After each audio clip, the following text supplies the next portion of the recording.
The Jewish people are no strangers to difficulty, suffering, and tragic death. All we have to do is look at Jewish history.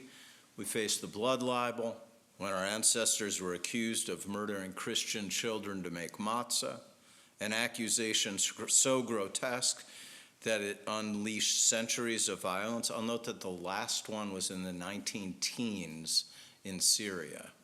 That medieval one hung on for a long time.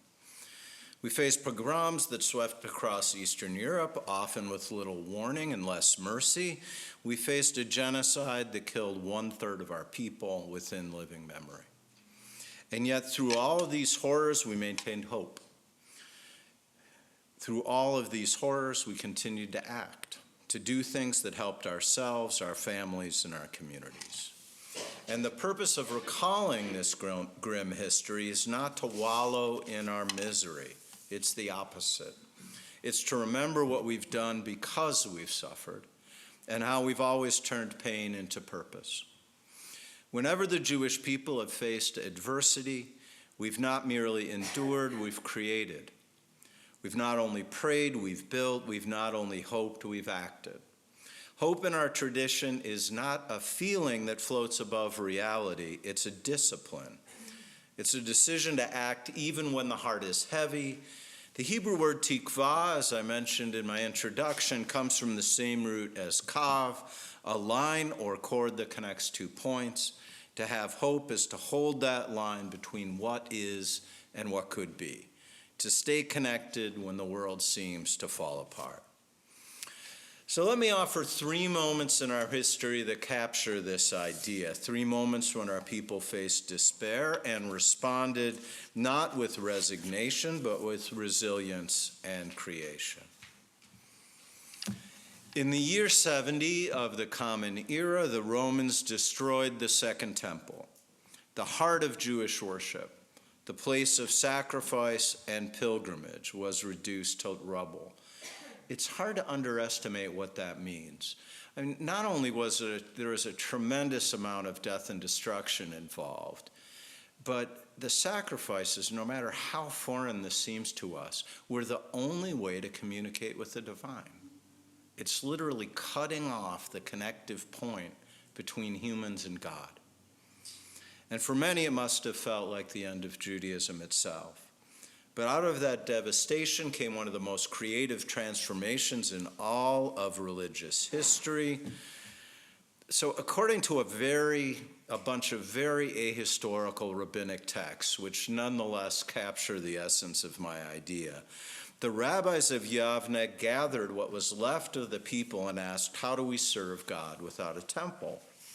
And their answer reshaped Judaism. Instead of sacrifices, they gave us prayer. Instead of priests, they gave us teachers. Instead of one holy place, they sanctified every home, every table, every word of Torah. The synagogue replaced the altar. The study hall replaced the sanctuary.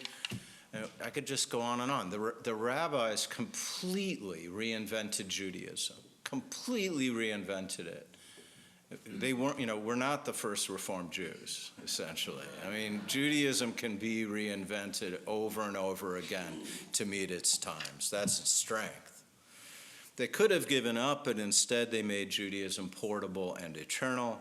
Out of despair, they built the Judaism we still live with today. Between the 17th and 19th century, our communities endured waves of violence and poverty. Shtetls were burned, families scattered, learning interrupted, but in that same soil of suffering, new movements of spirit took root.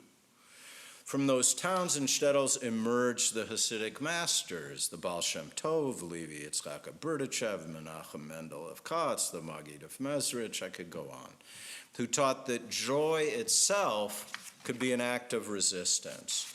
They taught that the soul could reach God through song, dance, and compassion, that every moment could lift the divine spark in another person.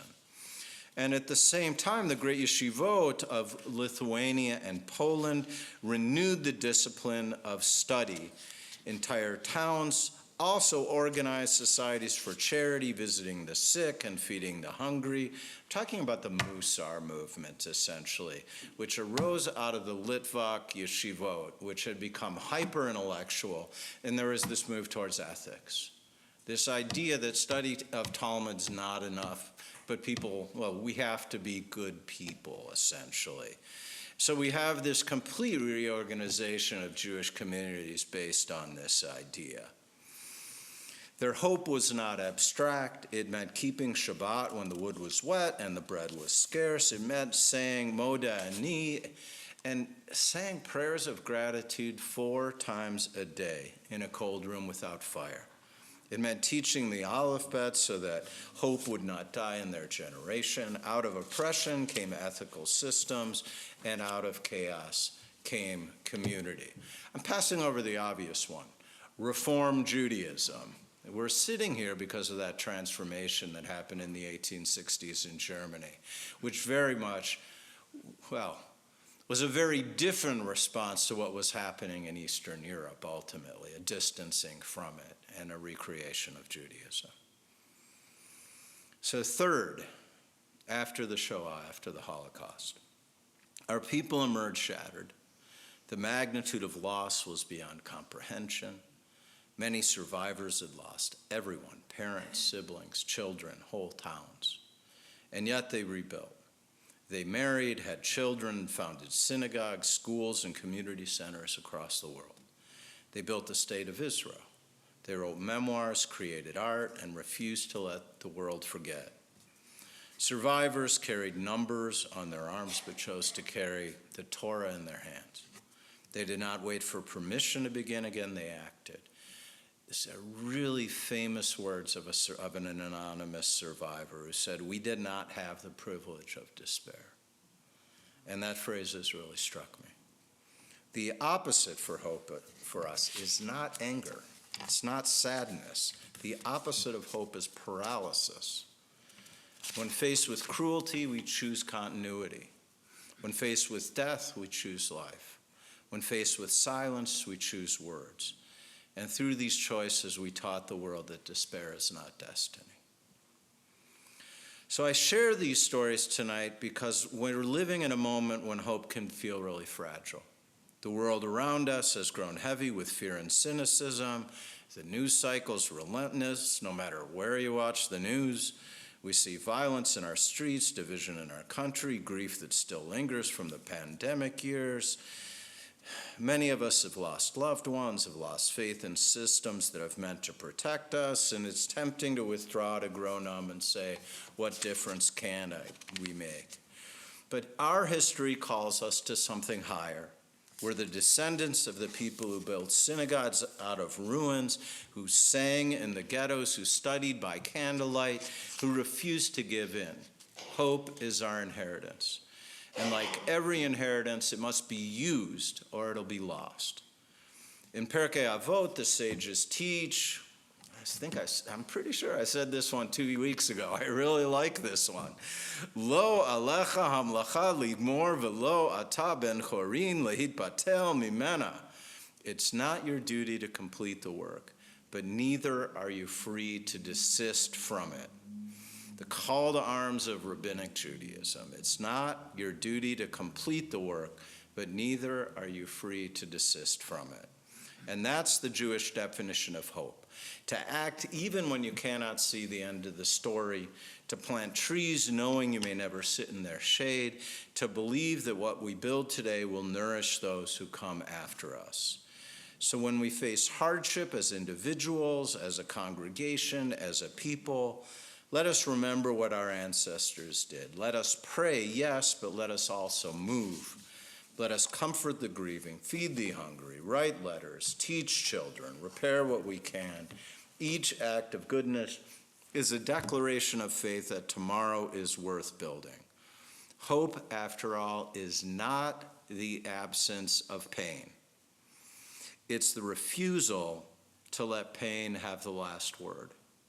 We come together tonight not because the world is easy, but because it's difficult.